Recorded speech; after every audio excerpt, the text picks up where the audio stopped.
Hey everyone, Ron Gunner here, and I'm just cutting some wires, pre-cut wires for some wiring jobs, and I do use solid core wire most of the time.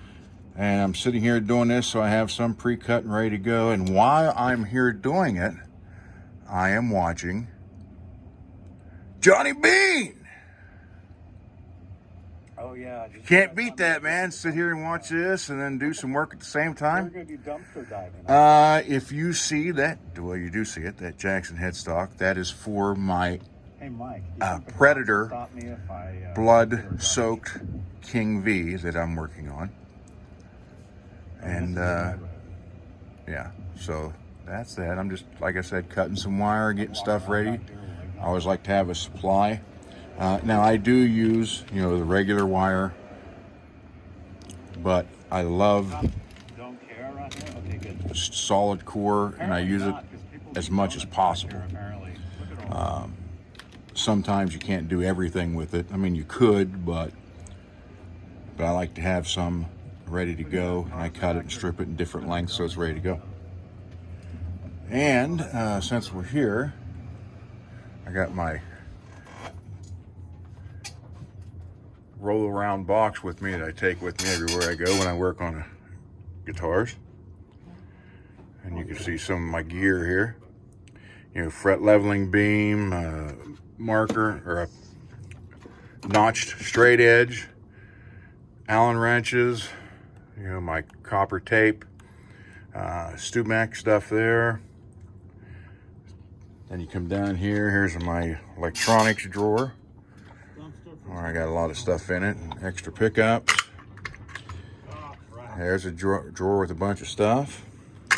This is my Floyd drawer, because I am known as the Floyd guy in this area to set him up. Got a bunch of extra parts under here, under this, and then parts here, screws under there, whole nother set, Les Paul wired, ready to go. And you come down here and it's some random tools, chisels. I've had people ask me why you have chisels. Well, something like this, if you have to lower your nut, if you're putting in a Graphtec nut or any kind of nut, it has to be lowered. Routering, straighten it up. So everything's pretty good there. And down here's another miscellaneous drawer with other stuff in it. And then I got my, that's how I do my strings.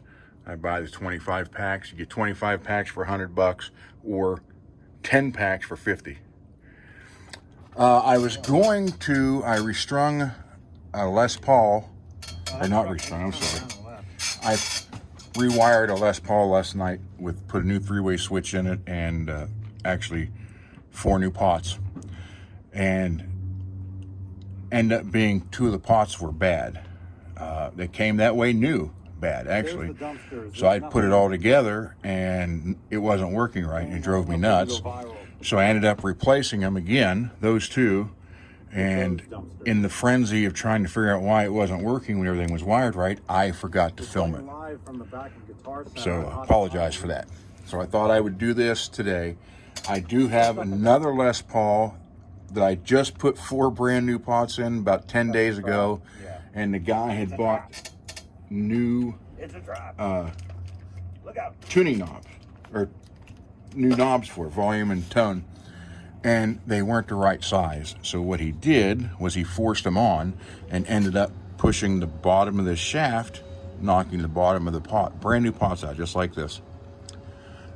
So I got 4 new pots for that, and then I found these knobs that will work, even though they're not your typical Les Paul knob. I showed them to him, and he's like, "Oh man, I got to do that." That's because it's a relic, yellow relic Les Paul, and it's got gold hardware on it. So he really is like, "Okay, that's different. I like it." So I will film that one when it comes back.